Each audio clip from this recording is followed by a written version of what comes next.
¿Están despiertos? Alcen la mano los dormidos.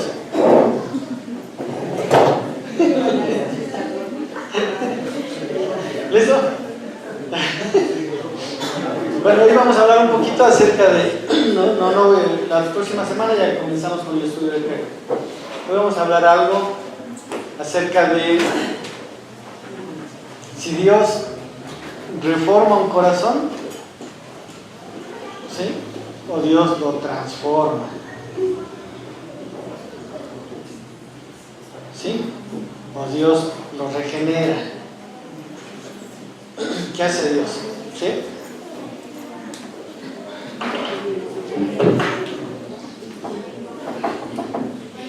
Y vamos a hablar de conceptos básicos, ¿no? Pues nosotros venimos de una doctrina reformada, porque todo el evangelismo en sí, el cristianismo evangélico viene de la reforma, ¿sí? Entonces, ¿qué significa que viene de la reforma? Significa que la línea de historia del tiempo de la iglesia es un poquito de eclesiología, ¿no? Eso, a mí me encanta, de pronto a usted le puede hacer que le guste, le llame la atención o no, pero bueno. La iglesia nació con la venida del Espíritu Santo sobre ella, ¿no es cierto? ¿Sí? En el día de Pentecostés. ¿Sí vas a rezar, no? En el día de Pentecostés, ahí nació la iglesia, ¿verdad?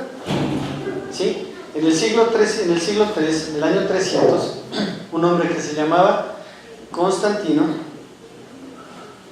secularizó la iglesia. ¿Qué significa eso? Él era un emperador, ¿sí? Era un emperador romano.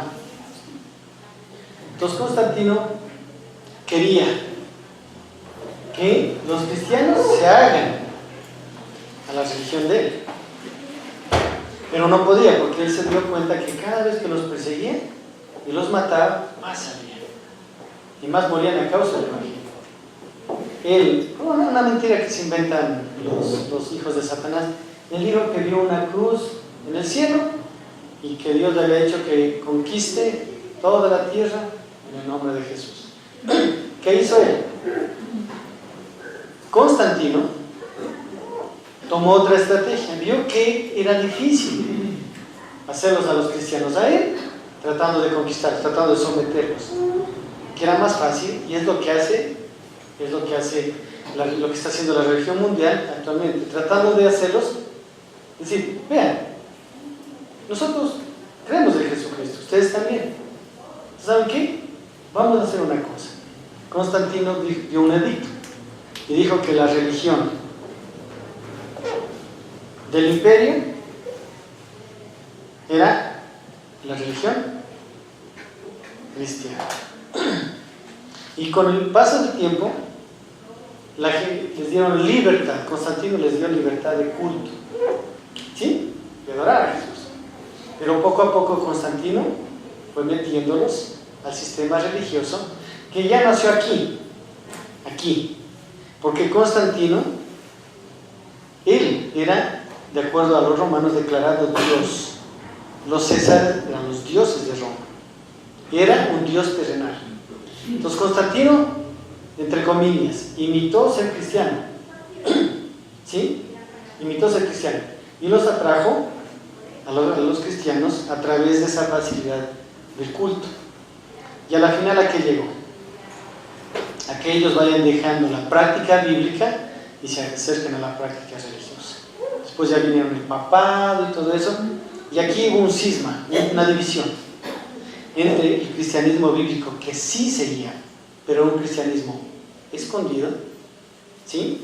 Y el catolicismo, que nació aquí. El catolicismo, ¿sí? Ahí nació, con Constantino. Pasaron los años y conocemos la historia de los papas, los abusos de poder de los papas, y los papas empezaron a gobernar no solamente a la iglesia, sino prácticamente al Estado. ¿Por qué? Porque quienes coronaban reyes, emperadores, eran los papas, ¿sí? Los papas gobernaban al Estado y también a la iglesia. Y fueron los años que la historia eclesiástica se llama, principalmente del siglo XIII, siglo XVII, que es lo que se llama, ¿se acuerdan? El oscurantismo. Y principalmente en el siglo XVI y XVII, ¿sí? Es donde más se dio eso, con la persecución a los cristianos a través de la Santa Inquisición, ¿sí? Entonces, yo les doy un resumen, porque esto es muy amplio. De nada, por supuesto. Entonces, nosotros entendemos que en el siglo XV, XVI, Dios llamó en su gracia a hombres y los iluminó a través de la palabra, y es lo que conocemos a estos hombres como los reformadores: Lutero, Calvino, John Hus mucho antes, siglo XIII, John Knox, ¿sí? Los valdenses, ¿sí? Los valdenses eran cristianos que defendían lo que es la palabra de Dios, y es mucho más amplio, muchos otros grupos más grandes. Entonces, es aquí que nace la reforma protestante, que no es otra cosa, no es que ellos reformaron la palabra, no, es mal entendido, porque la palabra de Dios nunca puede ser reformada. La palabra de Dios, como el Dios de la palabra es eterna, la palabra de Dios es inmaculada, la palabra de Dios es inmutable. Entonces, nunca debemos entender que la reforma reformó a la Biblia, no. La reforma tuvo un principio, y era reformar a la iglesia que estaba corrompida. Los reformadores como Lutero y Calvino lo que quisieron en sus inicios fue eso, hacerles ver el error, ¿sí? El error a los papas, a los sacerdotes, que ellos estaban mal. No pudieron lograrlo, como es lógico, que la iglesia católica sí reformaba. Entonces la reforma tuvo un objetivo, era regresarles, ¿sí?, a los católicos. ¿A dónde? Católicos, a los principios bíblicos. Eso fue el objetivo de las reformas. ¿Lograron ese objetivo? No lograron ese objetivo, ¿sí? Pero se quedó con el nombre de reforma. Lo que hizo en definitiva la reforma protestante es hacer que la iglesia del Señor, un sector de la iglesia del Señor, regrese a los inicios. Por lo tanto, regrese a la revelación de la palabra de Dios. Pero esta palabra se quedó muy metida en la cabeza de nosotros, ¿sí? La iglesia de Cristo, ¿sí?, es siempre reformada. Lo que le llamaban los mismos Lutero y Calvino, semper reformatum. Ellos decían, ¿por qué? No es la palabra la que se reforma, ¿sí?, sino es la iglesia la que se va a reformar. ¿Qué significa reformarse? Significa que usted y yo cada vez más nos vamos apegando ¿a qué? A la palabra de Dios, ¿sí? Ahora, ¿todas las iglesias son perfectamente reformadas a la palabra de Dios? No. ¿Nosotros somos perfectamente reformados a la palabra de Dios? ¿Las iglesias que llaman reformadas son perfectamente reformadas? No. No existe iglesia perfecta. Principio 1. No hay iglesia perfecta. Correcto.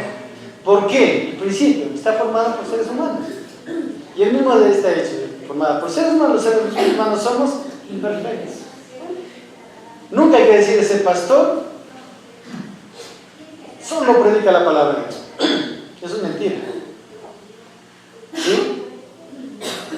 El hombre, por eso Pablo decía a Timoteo, procura, o sea, el pastor, el predicador, el maestro debe procurar siempre apegarse al texto bíblico, ¿sí?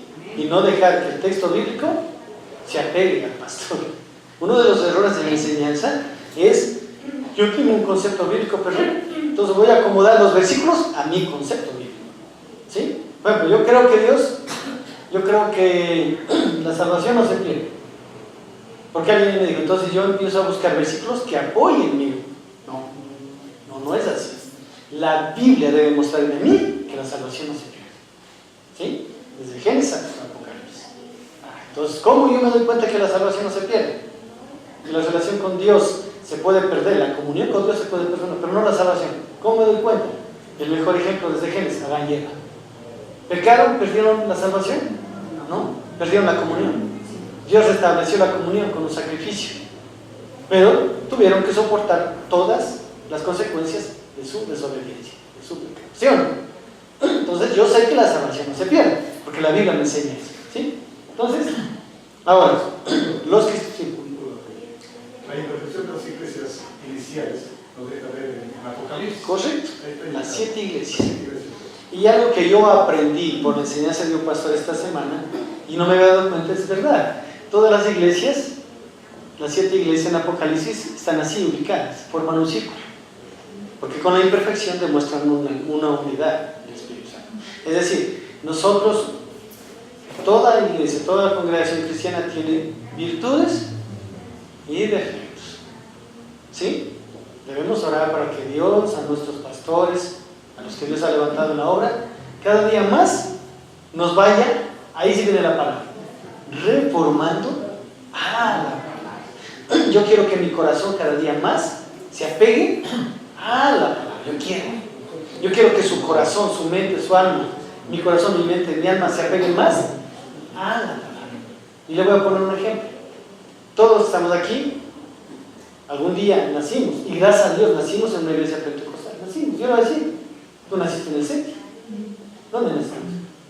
¿Naciste en...? Sí, pero... Ya, correcto, o sea, ya, correcto. Cruzada Estudiantil para Cristo, que es el CETI de Ecuador. ¿Listo? Mi hermana nació. Yo nací en la iglesia pentecostal. Yo agradezco a Dios, hermano. ¿O no? Porque nací allí, pues, hermano, nací. Que de ahí el Señor fue reformando mi corazón, mi mente, mi alma. Pregunta, lo que usted sabía cuando estaba en el CETI del Señor y la intimidad que tiene con Cristo hoy, ¿es la misma que hoy? Ya listo. Entonces, pregunta, ¿su corazón fue o no fue reformado? Sí. Correcto. Entonces, no es malo, no es un estigma. ¿Por qué? Porque en cambio los pentecostales, hasta cierto grupo de bautistas, ya hasta presbiterianos, alguien dice, yo pertenezco a una iglesia reformada, y es como que el hombre pertenece al diablo, al infierno. No, con ellos no. ¿Por qué? Porque tienen convicciones más claras de lo que la Biblia enseña. Ellos son mis hermanos. Los hermanos de las iglesias reformadas son mis hermanos. Y los verdaderos cristianos y hermanos de iglesias pentecostales son mis hermanos, son sus hermanos. Formamos parte del mismo cuerpo. Nosotros no vamos a caer en un estigma que estábamos cayendo al inicio, en un bajo entendimiento de la gracia de Dios, ¿no es cierto? De pensar que si no está en una iglesia X, no es salvo. No es así, hermano.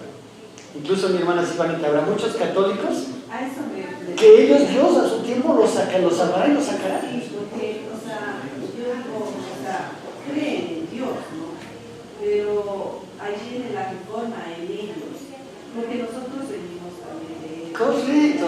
Entonces nosotros no podemos tampoco decir esa iglesia no es de Dios. Eso.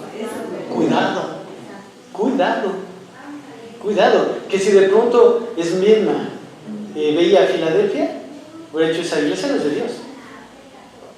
Pero ellos sabían que era de Dios, porque ahí se movía el Espíritu de Dios. Que estaba en un montón de cosas que tenía que arrepentirse y regresar al Señor, sí. Pero Filadelfia era una iglesia del Señor. Era una iglesia del Señor. Porque la Odisea con todos sus pedos y todo eso, ¿era una iglesia del Señor?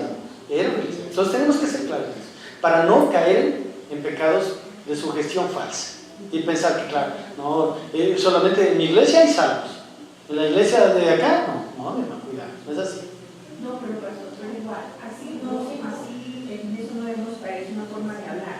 Pero sí debemos cuidarnos de asistir a iglesias. Correcto. Pero ¿quién tiene el entendimiento de salud? Tú y nosotros. Lógico.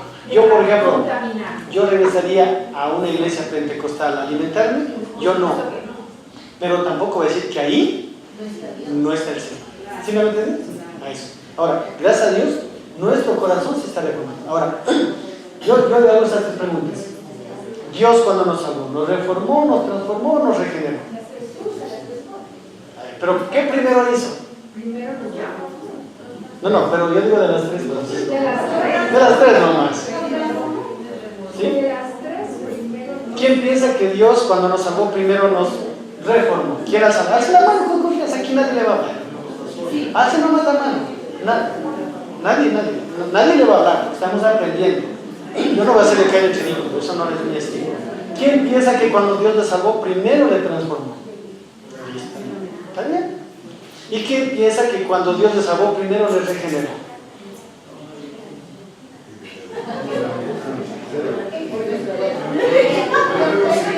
Correcto. Correcto. Primero Dios cuando nos salvó, no voy a juzgar. Yo no voy a juzgar nada. Estamos perdiendo, estamos aprendiendo. Estamos aprendiendo. Ya. Regenerar habla de nuevo nacimiento. ¿Qué es lo que le dijo? ¿Se acuerda Juan a Nicodemo? ¿Se acuerda? Le dijo el Señor Jesús a Nicodemo: si no nacieres de nuevo nacimiento. ¿Sí? Y la renovación del Espíritu Santo. Correcto. ¿Sí? Entonces, por eso le digo, nuestro corazón, por eso el corazón del inconverso, del que no conoce a Dios, no necesita ser reformado. La teología, él va a ser como el abono en tierra que nos sirve. Abono en tierra que nos sirve, en tierra nos sirve. El abono es desperdicio. ¿Sí? Por eso, nosotros a los que no conocen de Dios, no podemos transformarlos. Porque Dios no quiere que el corazón de ellos sea pintado, ¿sí? Sea echado salpiconcitos de pintura blanca. Él no quiere. Porque al final de cabo serían corazones muertos con pintura blanca. O sea, aparentemente estarían vivos, pero están muertos. Dios quiere al pecador, al que está muerto en delitos de pecados, primero darle vida. ¿Sí? Entonces, cuando Dios a nosotros nos salvó, antes de salvarnos, Él primero nos dio vida. ¿Sí? Y el propósito del Evangelio es ese: dar vida al muerto. Es el primer propósito del Evangelio. El propósito del Evangelio no es hacer discípulos primero, porque no podemos hacer discípulos de gente muerta, porque caeríamos en el mismo error que Jesús les dijo a los fariseos. ¿Se acuerdan? Ustedes que recorren mar y tierra buscando a alguien para ser un prosélito, y al final lo hacen más ganados del infierno que ustedes mismos. ¿Sí? Lo mismo, tienes que nacer. Entonces, ahora, la obligación de cada uno de nosotros es hacer discípulos, ¿o solo del pastor? Ustedes, este año va a ser el año, yo estoy orando a Dios para que sea un año donde usted, sea en su casita, sea en su trabajo, tenga su discípulo. ¿Sí? Entonces vamos a orar por eso, vamos a empezar. Y ahí el Señor me hizo entender algunas cosas. No es malo tener una lista de oración por personas, orar por esas personas. No diciendo Dios las va a salvar, porque pongo en una lista Dios las va a salvar. No, sino teniendo una disciplina de oración por esas personas, amigos, familiares, pidiendo a Dios que tenga compasión. ¿Y por qué no creyendo que puede salvar? Yo no estoy diciendo que todos los que usted ponga o los que yo ponga se van a salvar. No estoy diciendo eso, pero estoy diciendo que tengamos una disciplina de orar por esas personas. ¿Sí? Ayer este pastor en esa predicación, Dios me sacudió bastante. Ayer yo vine todo el camino de Quito y solo habló de eso el Señor a través de las enseñanzas, hermano. Y hasta que el Señor le dije: ya entendí, Señor, ya entendí. Sí, Señor, ya entendí. Él decía: ¿les llama la atención un número, 3 millones de personas? ¿Ustedes les llama la atención? ¿Sí? ¿Sí? ¿Y saben qué es el número de personas que nunca han escuchado a Cristo en el mundo? Y él decía: ¿no les llama la atención? ¿No les da tristeza? ¿No les da pena? Y yo, él no dijo esto que yo les voy a decir en este momento. Hermano, tenemos familiares que no conocen al Señor. ¿No nos da tristeza? ¿No nos da pena? De saber que si ellos mueren sin Cristo se van al infierno. Irrefutablemente. La tía que amamos, con la cual nos servimos la parrilladita, con la cual pasamos el fin de año, todo lindo, todo chévere. Sí, esa persona. Esa amiga con la cual tenemos confianza. Y nos llevamos súper bien. ¿Sabía que si ella muere sin Cristo se va al infierno? Se va. ¿Qué debe mover a nuestro corazón, hermanos? Compasión. Debemos empezar a orar seriamente por esas personas y clamar a Dios todos los días por esas personas. ¿Sí? Porque esas personas, yo le puedo hablar del Señor, pero si no es nacido de nuevo, puedo ayudarle, entre comillas, a mejorar como persona. Moralmente a mejorar. Porque el Evangelio puede hacer eso. ¿Por qué? Pregunta, ¿de dónde sale el código romano? La mayoría del código romano, del original código romano, ¿sabe dónde fue? Libro de Deuteronomio y Levítico. ¿Sí? ¿Ayudó a que la sociedad mejore o no? ¿Se ayudó? Porque, hermanos, si no hubiera leyes en el Ecuador, imagínense si en el Ecuador no hubiera leyes. Yo cojo los respetos rojos y me paso. Yo entro a la casa de la hermana de mi querida, no me digas, Rosita, y me saco el equipo de sonido que recién compró. Total, no hay leyes que me prohíban. Si me van a entender, hermano, las leyes que son de parte de Dios y que existen los códigos, sea penal, civil, por eso una mala ley está ocasionando lo que se hace en el país, pues, hermano. Esa mala ley que no protege al ciudadano, protege más al delincuente y los famosos derechos humanos. ¿Qué están haciendo? Que usted no pueda defenderse. Que más el ladrón tenga derechos. Que un grupo de policías que impide una fuga, ellos estén presos por haber sometido a la fuerza. Hermano, un violento, vea, señor, no escape, vaya a regresar a su celda. Hermano, esa gente no le va a obedecer, esa gente necesita fuerza. Algo que yo he aprendido, hermano, el derecho se pierde cuando yo invado el derecho de otro. Sí, yo tengo derecho a la libertad, pero yo invado la libertad de mi hermana Silvana, yo ya perdí el derecho a la libertad, debo ir preso. ¿Sí? Y los derechos son para los que obedecen las leyes, no para los que violan. Pero porque una mala ley, mire lo que ocasiona, ¿sí o no? Entonces, en definitiva, lo que la iglesia debe orar es bíblicamente, tanto como Él nos manda a orar. Correcto. Y no por las añadiduras, más nosotros nos enfrascamos a orar por las añadiduras. Correcto. Pedir, por ejemplo, por el éxito progreso de la palabra de Dios. Correcto. Pedir por los pastores, por los ancianos. Pedir por presidentes de pública, por las autoridades. Vea, si Dios permitió, vea, comenzando el año, que nuestra iglesia tenga una persona jurídica, yo creo que no es para seguir en las mismas. Honestamente, ni el pastor ni las ovejas. Yo creo que el Señor quiere usarnos este año para cosas grandes.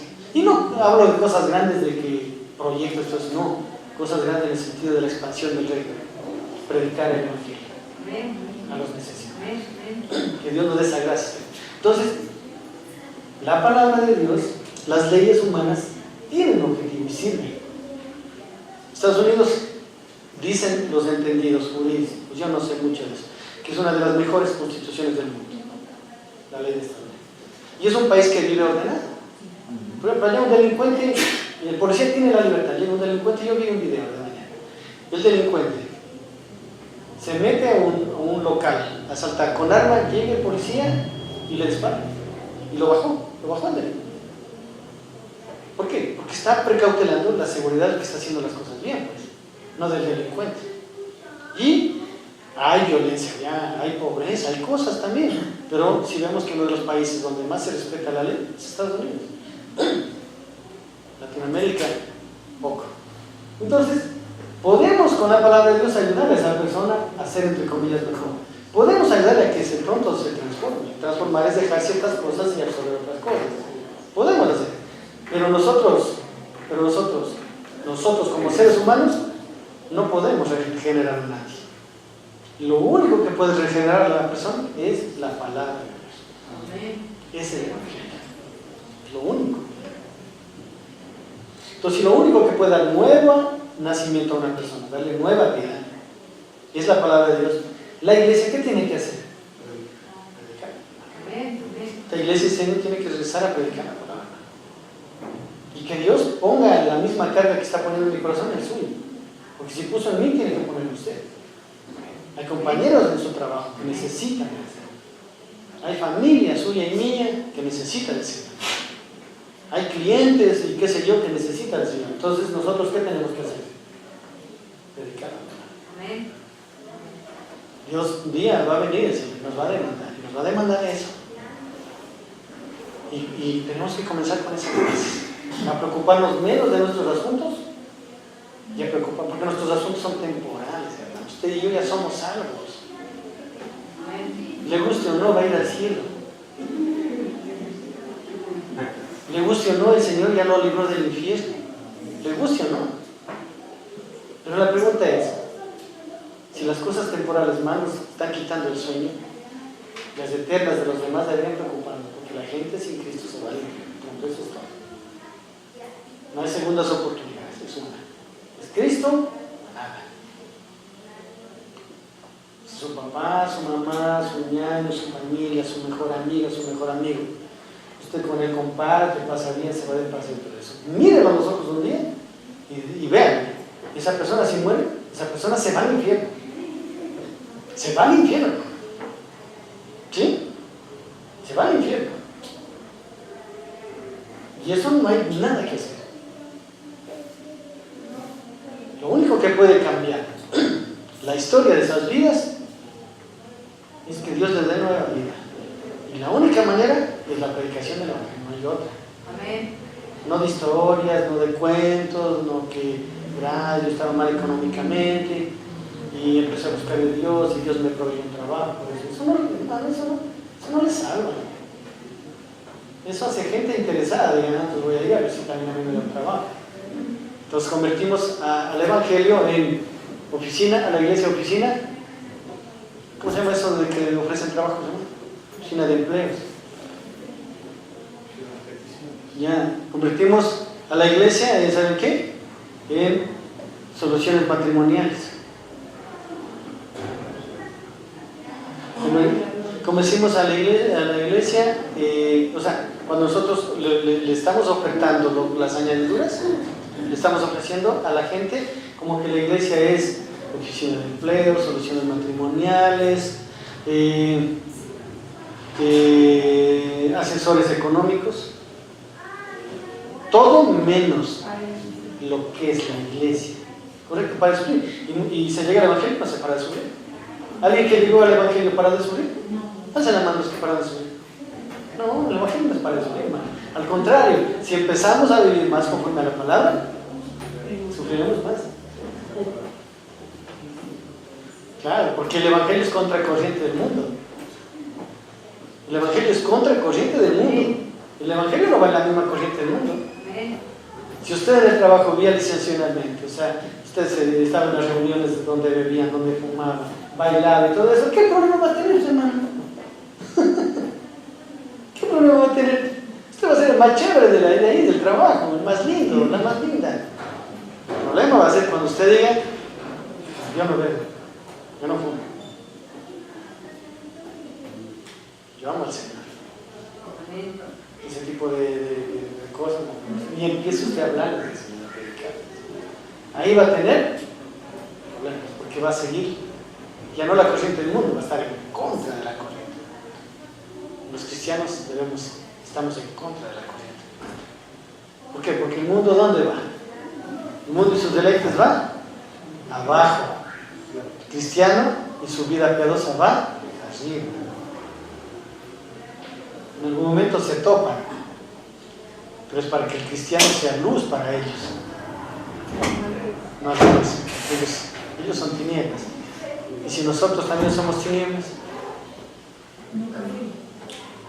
¿sí me van a entender? Entonces, ¿sí?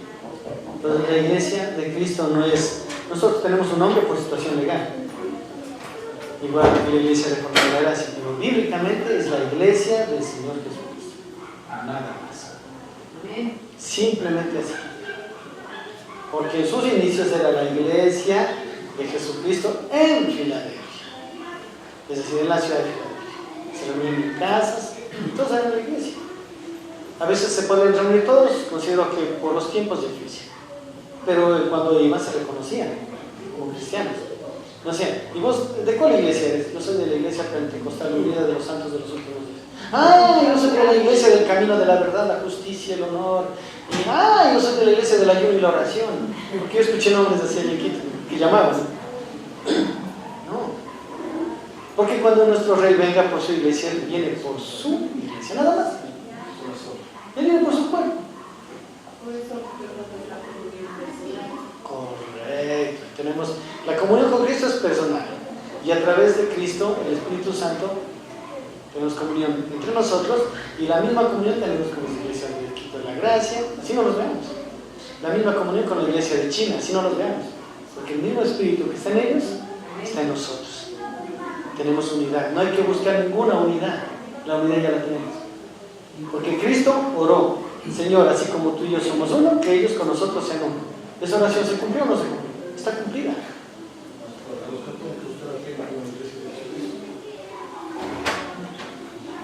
No. Iglesia, el catolicismo no es iglesia. Que ahí hay personas que un día van a ser salvos y van a ser sacados, sí. No es iglesia. Para mí, yo lo digo, es la secta más grande del mundo. Bíblicamente la gran ramera. La que se ha acostado con todo el rey de la tierra, ha hecho negocios con todo el rey. No podemos. O sea, sería por tratar de conciliar las cosas, decir, no, la iglesia de Jesús, la iglesia católica es también cristiana. No podemos. No podemos. Ellos, o sea, dicen amar a Dios, pero recuerde que el amor a Dios es un amor filial con Cristo. Entonces, si no es un amor filial con Cristo, ¿cómo? Ellos, a través de santos, a través de María, que a María le dice la torre de marfil, que por aquí y por allá, más dan exaltación a María que a Jesús. Correcto, no puede ser nunca puede ser la iglesia cristiana. Entonces, ¿sí? Entonces, cuando Dios nos salva, nos reforma, nos transforma, primero nos regenera y después nos va transformando en nuestra mente y después va reformando nuestro corazón. Es el orden. Sí, es el orden. Yo por eso de adrede puse así. ¿Por qué razón? Porque Jesucristo le dijo a Nicodemo, si no naces de nuevo, no verás ¿qué? El reino de Dios.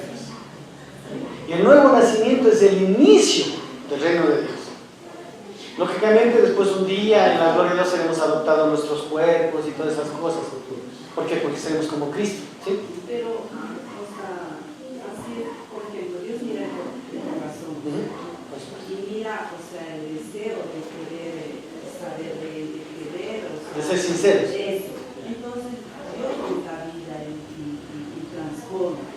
Porque, o sea, es el misterio del Evangelio, ¿no? Que nosotros sin saber quiénes se salven, un día, a través del Evangelio, serán levantados de los muertos y conocerán. La luz vendrá a sus vidas y así como usted y yo, el Señor nos sacó de ella, los sacará ellos. Sí, nos hace muy bien.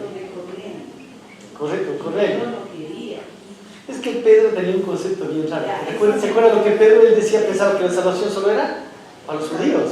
Entonces cuando Pedro vio a Pedro, o sea, el corazón que él amaba al Señor Pedro, pero todavía su corazón necesitaba ser poco a poco reformado y transformado. La palabra él decía, no, ¿cómo es posible? O sea, sí, la salvación es para nosotros, nomás. Cornelio era gente que pues se resistía. Lo mismo le pasaba a Jonás, ¿se acuerdan? Pero, o sea, Dios dijo que él vio las oraciones de lo que hacía Cornelio. O sea, entonces, correcto. O sea, espiritual. Correcto, por supuesto. Ahora, Cornelio, ¿sí? Dice que el Señor vio las oraciones y vio algo más, la limosna, ¿se acuerdan? Listo. Si nosotros sacamos la enseñanza de Cornelio del contexto general de la Biblia, diríamos que la salvación es por obras. Pues tú y yo conocemos, creemos, sabemos que la salvación es por gracia. El Señor, en el presupuesto de Dios, sabía que Cornelio se iba a salvar, ¿no es cierto? ¿Sí? Correcto. Por eso lo envió a Pedro aquí, predicar la palabra. Entonces, ¿cuándo Cornelio nace de nuevo? cuando Dios le da vida y él entiende la magnificencia del Evangelio, y es la palabra de Dios la que le saca de las tinieblas a la luz. ¿Sí? Y ahí el Señor lo sabe. Entonces siempre, primero es la regeneración, siempre. Ahora, vamos a Romanos 12, 1 y 2, que es lo que Dios quiere ya con sus hijos, con nosotros. ¿Sí? Vamos a ver. Y ahí vamos a ver transformación y reforma. Vamos a ver esas dos cosas. Entonces, sí, usted cuando escucha esas palabras no se asuste, no piensa, dice, la iglesia reformada de la gracia, la iglesia reformada de los civiles, no se asuste. Yo he conversado con de mañana estoy hablando con el pastor Ragover, con el cual converso frecuentemente. De mañana antes de comenzar todo, estaba hablando con él. Llevamos con él, nos llevamos súper bien. Entonces, ambos coincidimos. Iglesia reformada de la gracia, ¿por qué? Porque tiene que llevar el corazón de la ley. Pero en el corazón de Dios, Dios le ve a la iglesia de la gracia como la iglesia reformada de la gracia, o le ve como la iglesia de él. Entonces es todo. ¿Cómo nos ve a nosotros? ¿Como la iglesia del Evangelio del Señor Jesucristo? ¿O como la iglesia de él? Es todo. ¿Sí me entienden? Eso es todo. Entonces, nunca nos compliquemos con la palabra reformar. Ahora, la palabra reformar, la palabra transformar, están en la Biblia, vamos a ver. Romanos 12:1. ¿Puedo borrar esto? ¿Sí? ¿No? Los que todavía no anotan, están anotando, alguien todavía no acaba de anotar para dejarle ahí hasta que anote. ¿Puedo borrar? ¿Sí? Traerán un cuadernito, traerán esferito. Por Dios. Yo sé que tienen una memoria de esa, pero fotográfica y todo, ¿no?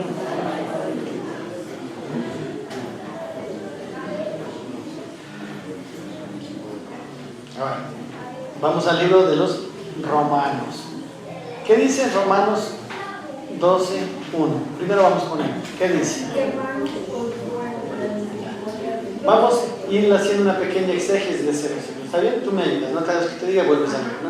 Dice así que, ¿qué dijo? Ah, ya. Entonces estos hermanos ya nacieron de nuevo, ¿no es cierto?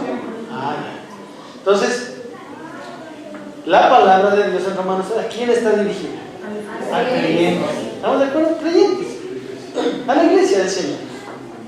No está dirigido a los hare-krishnas, no está dirigido a los budistas, no está dirigido a los mahometanos, ¿no es cierto? Son linda gente, disciplinados, cuidan su cuerpo. Por ejemplo, un monje budista, si usted le pega, él no le pega. Si usted le insulta, él no le insulta. O sea, gobiernan bien su cuerpo y su lengua. ¿Pero eso lo hace cristiano? ¿Eso lo hace salvo? No, porque la salvación es por obra. ¿Sí? Ellos, a uno de ellos lo meten en el cristiano y mucha gente diría que son mejores cristianos que nosotros. Moralmente pueden ser mejores, pero no significa que sean salvos. La salvación no es por obras.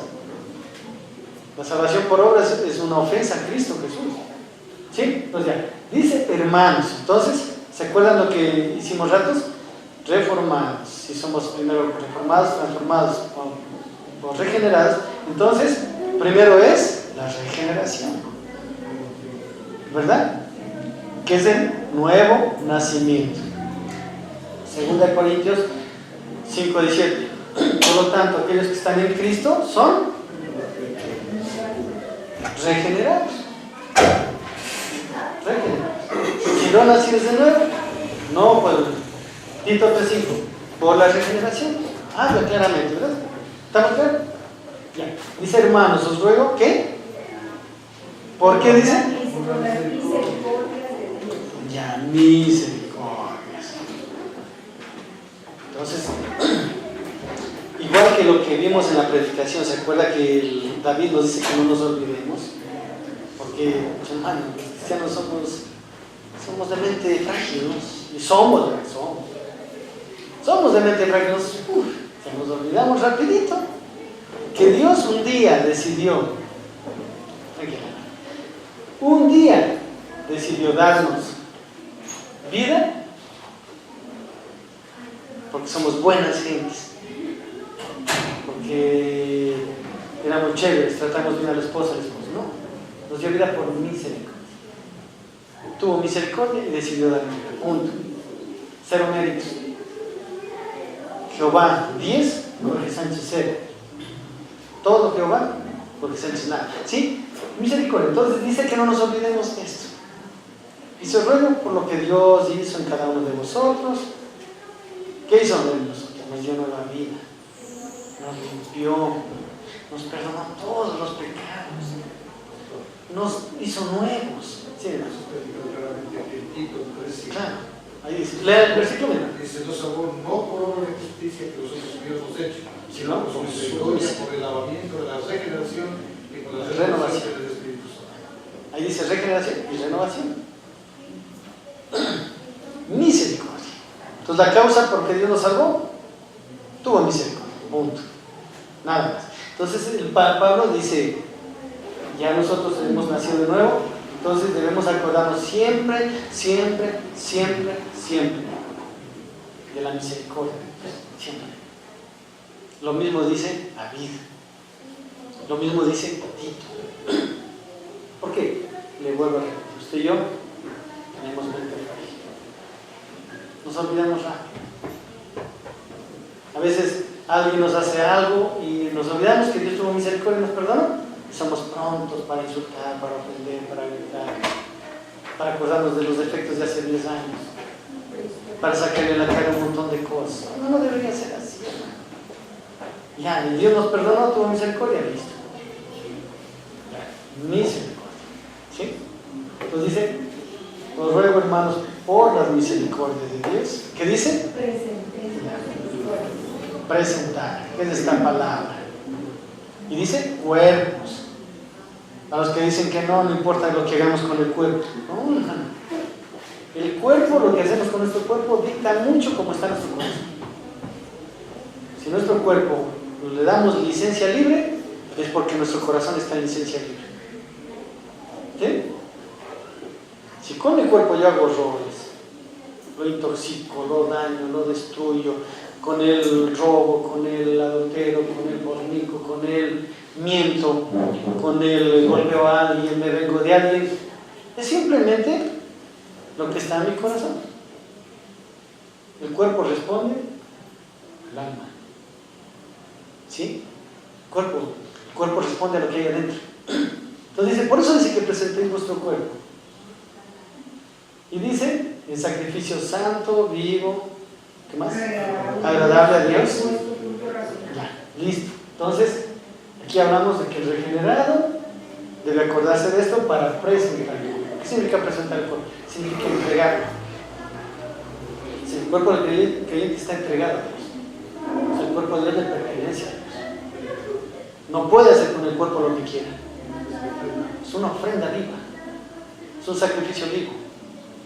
Y el holocausto, de acuerdo ahí, debe ser quemado totalmente, porque había sacrificios donde se sacaban las vísceras, ¿sí? Se cortaba, se derramaba la sangre en los cuernos del altar, en el piso, se sacaban las vísceras se entregaban muchas veces al sacerdote, al levito, otra vez se botaba fuera del campamento y se quemaba el resto en el altar. Pero cuando habla Pablo aquí, no habla de sacrificio, habla de holocausto. El holocausto lo quemaban enterito, con vísceras y todo, hasta que quede incinerado, hasta que quede ceniza. Igual nuestro cuerpo debe quemarse delante de Dios hasta que quede cenizas de nosotros. Cristo obra totalmente en nosotros. Eso debe ser día. Es una constante, es una permanente. ¿Sí? Pastor, ahí hay una cosa que precisar en los verbos, porque normalmente en las oraciones a veces oramos mal cuando decimos te entrego mi vida, te entrego mi vida. No, ya le pertenece al Señor. Otra cosa es presentación. Te presento el cuerpo que me diste, la vida que me diste, los hijos que me diste, el carro que me diste, todo. Porque todo es de Dios. Sí, correcto, estoy de acuerdo. Muy bien, muy buena acotación. Presenta cuerpos. Sacrificio santo, vivo, agradable a Dios, que vuestro culto racional, sin forma correcta de adorar a Dios. Permanente, constante. Y esta palabra presentar habla de el ING en el idioma inglés. Es progresivo. Es como ir y predicar el evangelio. Hagamos una aclaración. Y solamente se refiere el 12 a campo espiritual, nada de cosas de añadidura, batería. No. Que ofrezco mi carro, mi cuenta. No. Sí, o sea, es claro. Sí, La hermana lo que estaba diciendo es que en el sentido de que todo lo que tenemos, le pertenece a Dios. Más en el sentido, no, porque sí. Está muy bien. Versículo 2, ¿qué dice? No os conforméis a este siglo. Conformarse. Ya, ¿qué más dice? Si no, Transformaos. ya. ¿Se acuerda la otra que estaba ahí? La otra palabrita que estaba ahí. Que yo les dije, reformar, transformar, ya. Dice trans. Entonces, el cristiano después de nacer de nuevo tiene que ser permanentemente transformado. ¿Sí? Si no transformados mediante la renovación,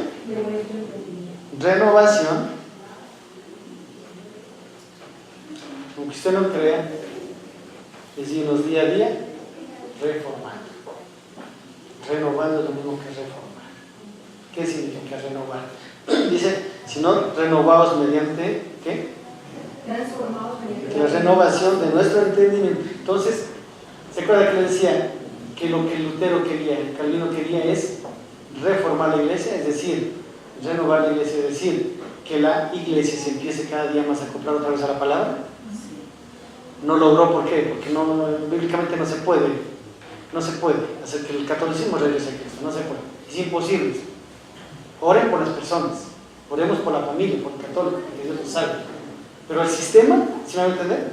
El sistema católico romano es un sistema mundano, es un sistema diabólico, el sistema que gobierna eso. No las personas, cuidado, no las personas, el sistema. Porque puede haber la posibilidad que el sacerdote salve y Dios lo salve, claro, hay ejemplos demasiados, a montones. ¿Sí? Entonces, la renovación, ¿sí? El reformarnos a la palabra, por eso Lutero entendió eso, por eso Calvino entendió eso. Porque Calvino es mucho después, cuando Lutero puso las 95 tesis en Wittenberg, Calvino apenas tenía 8 años. Y uno de los maestros biblistas de Calvino, en el sentido no de que le dio enseñanzas directas, sino que utilizó los libros. Calvino utilizó los libros de Lutero y lo considera como un precursor de la reforma de Lutero, lógico. Pero precursores fueron mucho antes, otras personas. Entonces Lutero, Calvino, ellos quisieron reformar el catolicismo, no pudieron. Se dieron cuenta que solamente Dios podía, primero, regenerar, transformar para renovar, para reformar nuestros corazones. ¿Qué significa reformar? Su corazón y mi corazón cada día tienen que ser reformados. ¿Sí? ¿Qué significa? Aceptar verdades de la palabra de Dios para que mi vida cada día más se parezca a Cristo. ¿Sí? ¿Y para eso qué tengo que hacer? Soltar un montón de cosas que no quiero soltar. ¿Sí o no? ¿Cuántas cosas usted y yo tenemos que no queremos soltar?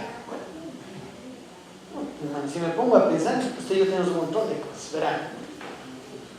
A veces nosotros confiamos demasiado en las posesiones económicas, nosotros. No significa que soltar significa que usted se deshaga y de la iglesia o de... No. Sino significa que su confianza y mi confianza no sea en lo que tenemos, en lo que poseemos. No sea. Sino confiar en lo que es Dios en mi vida. Eso tiene uno que tiene que reformarse en mi vida con la palabra. Tiene que reformarse, pues, ¿o no? ¿Sí o no? ¿Qué otras cosas debemos reformar? Nuestro carácter, pues. Nuestro carácter es el que Cristo quiere que sea. Respondemos ante los problemas, ante las circunstancias, como Cristo quiere que respondamos. Entonces eso debe reformarse. ¿Qué nos enseña a reformar? La palabra de Dios. Dice, no se afanen por lo que vaya a pasar mañana. ¿Dice o no dice eso? La verdad, ¿le creemos? ¿Le creemos? ¿Le creemos? ¿Pero lo vivimos? Correcto. Entonces, ¿qué tenemos que hacer? Reformarnos a lo que dice la palabra. Si Él prometió, Él va a cumplir. Y eso es hablar por fe y hablamos por fe. Correcto. Se confía en lo que la Biblia dice, en lo que Él promete. Entonces, ¿cómo tenemos que reformarnos? Entonces, pregunta, ¿debemos? La palabra no va a cambiar. ¿Va a cambiar la palabra? 2000 años. El Nuevo Testamento casi 2000 años. ¿Sí o no? El Antiguo Testamento más de 4.000 años, ¿sí o no? ¿Va a cambiar Dios en sus conceptos? Ya no va a cambiar, hermano. Entonces, ¿quién tiene que reformarse? Por eso yo acepto de mis hermanos reformados, iglesias reformadas, porque ellos día a día se están reformando la palabra, día a día. Un cristiano día a día debe dejar que la palabra les reforme, les renueve. Renuévame significa eso, quitar. Pongamos un ejemplo de renovar. Una planta o una casa. Vamos a renovar esta casa, ¿sí? Entonces vamos a traer pilas. Escuchen al pastor que a veces es tonto. Vamos a traer una pala bien grandota y vamos a derrumbar la casa y vamos a renovarla. ¿Dije la verdad? ¿Eso es renovar? Eso no es renovar. Renovar es quitar lo viejo y ponerlo nuevo, pero la verdadera renovación es con las mismas características, ¿sí? Sin perder la esencia de la casa. ¿Sí me van a entender? Dios nos va renovando. Por ejemplo, yo oro. Dios no quiere que deje de orar. Lo que Dios quiere es cambiar mi manera de orar. Entonces estoy reformando mi oración a lo que la palabra de Dios me exige. ¿Me hago entender? Ejemplo, una planta. Si la planta no es cuidada, ¿qué pasa con la planta? Empieza, pero primero empieza a amarillarse, a secarse los ojos, empiezan a ser amarillas. ¿Sí? Y yo la veo que está así. ¿Qué empiezo a hacer? Le echo agüita, pero también empiezo a sacar las hojas y las ramas que están secas, marchitas. Al poco tiempo esa planta está verde. Pregunta, ¿esa planta dejó de ser esa planta? No. Fue renovar. ¿Me hago entender? ¿Me estoy haciendo entender? Entonces Dios con la palabra quiere eso, renovarnos día a día. Reformar significa, reformar es diferente, tengo una forma de pensar. Deformar es cambiar a mal, reformar es cambiar a bien. ¿Sí? ¿Cuándo yo me deformo?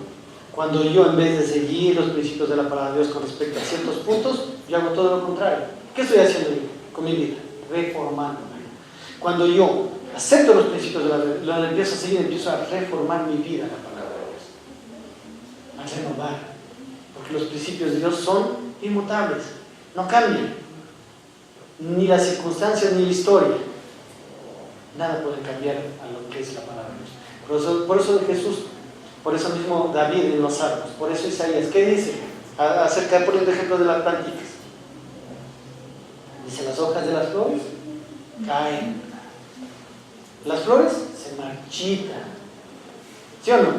Pero la palabra de Dios, inmutable, no cambia. Entonces, Dios quiere que en la palabra de Dios, nosotros que hemos nacido de nuevo en la palabra de Dios, nuestra mente se vaya transformando y nuestras acciones se vayan transformando. Entonces, si yo me voy transformando mi mente a la mente de Cristo, la próxima vez que ante una circunstancia venga a desfavorar mi vida, ¿cómo voy a comportarme? ¿De la misma manera que antes? Ya no, sino conforme a lo que la palabra les dice. ¿Sí? Eso Romanos lo dice claramente, eso Efesios lo enseña. Los libros antiguos, sea Deuteronomio, Levítico, que son libros muy hermosos, enseñan. Si usted lee Hebreos, muestra eso. ¿Sí? Entonces, la condición, la primera, ahora lo ponemos primero, el nuevo nacimiento, que es la regeneración, que es primero. Lo segundo y lo tercero, la transformación y la renovación. Si les hace la palabra problema la palabra reforma, no hay problema, pongámosle renovación. Y la renovación son consecuencia de lo primero. En esto, usted y yo, cero bordero. En esto y en esto, responsables. ¿Sí? En lo primero, usted y yo no hicimos nada. En lo segundo y tercero tenemos que trabajar. ¿Sí? Tenemos que renovar nuestra mente. Tenemos que transformar nuestra mente. Tenemos que renovar nuestros actos. Y eso es responsabilidad del creyente. De la iglesia al enseñar, al predicar la palabra, al esforzarnos por preparar un tema de manera diligente, de manera correcta, entendiendo primero el tema, comprendiendo el tema, viviendo el tema, y ahí sí enseñando a la iglesia, enseñando a la iglesia, a que la iglesia también estos principios que son bíblicos los asimile, los absorba, los profundice, los haga suyos y los viva. Todo eso ayudados por la gracia de Dios, por el Espíritu Santo. ¿Sí, Señor?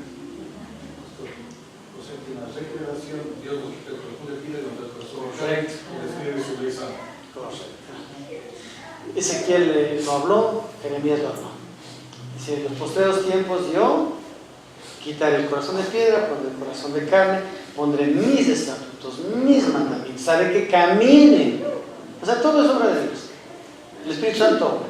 Pero si usted y yo no queremos en la transformación y en la renovación, pregúntenme, ¿Dios va a obrar? ¿Por qué? Porque Dios no es titiritero. Hermano, usted y yo podemos seguir metidos en el mismo problema por los siglos de los siglos. Amén. ¿De verdad, hermano? Usted y yo podemos seguir metidos en el mismo lío todo el resto de nuestra vida. Y Dios nos deja, hermano. Dios no va a perder. ¿Quién pierde? Creyente. Creyente. ¿Por qué? Porque a la larga, no aceptar sus principios, no vivir sus principios, ¿qué nos trae como consecuencia? Una vida que no glorifica a Dios. No glorifica a Dios. No glorifica a Dios, no testifica ante los demás. Entonces, vidas incipientes. Vidas sin sabor. Estos dos puntos se consiguen por poder de la oración. Estas dos cosas, y eso vamos a ver la próxima semana, se consiguen. ¿Me dan 5 minutos? Después ya vamos a traer el chanchito. Esas dos se consiguen, tanto la transformación como la renovación, se consiguen con disciplina. Disciplina. Y ahí el apóstol Pablo pone ejemplos del atleta. Dice, el que quiere ganar la carrera, se entrena, se adquiere de cosas, ¿o no? Imagínense alguien que quiere ganar carrera de 100 metros, que coma como yo, que no entrene como yo, que sea vago como yo. ¿Va a ganar una competencia? Va a competir, pero no va a ganar. Entonces, si yo quiero menos, tengo que entrenar, abstenerme de comida copiosa, entrenar, salir a trotar, conseguir un entrenador, pues no es cierto que me entrene. Ahí posiblemente vaya a hacerle calor ahí. Ya. Entonces, disciplina. La disciplina espiritual, ¿qué es? La oración, el ayuno, la lectura de la palabra, la meditación de la palabra, la profundización y memorización de la palabra. ¿Sí o no? Todo eso va a ayudarme a ¿qué? A que mi mente vaya siendo transformada, renovada. Y mis actos cambien. ¿Por qué? Porque toda esta disciplina en mi corazón hará que mis acciones y lo que hago cambie. Por el poder del Espíritu Santo. ¿Sí o no? Pero hermano, si no paso tiempos con Dios, no me gusta orar, no me gusta leer, no medito, no memorizo, hermano, esto va a estar lleno del Espíritu, esto y esto del mundo. Entonces, ¿qué me va a jalar? El mundo y sus deleites, el mundo y sus pasiones, mi naturaleza. Eso me va a jalar. Va a estar más preocupado de qué. ¿Quiere que les diga una cosa, hermanos? Las que son casadas, no esté pendiente solo de su marido. Marido, no esté pendiente solo de su esposa, de complacerla.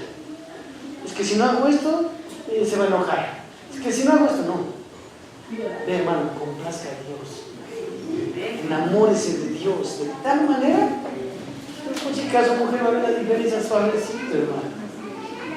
Suavecito va a ver la diferencia. ¿Sabe por qué no complacemos en lo que Dios quiere a nuestras esposas? ¿Por qué no amamos a Dios como Él se merece? Porque el primer mandamiento es ser violar. Si no lo amamos con toda nuestra mente, fuerza, corazón y alma, hermano, simplemente vamos a dar un amor incorrecto a nuestras esposas. Y parte de ese amor incorrecto es complacer cosas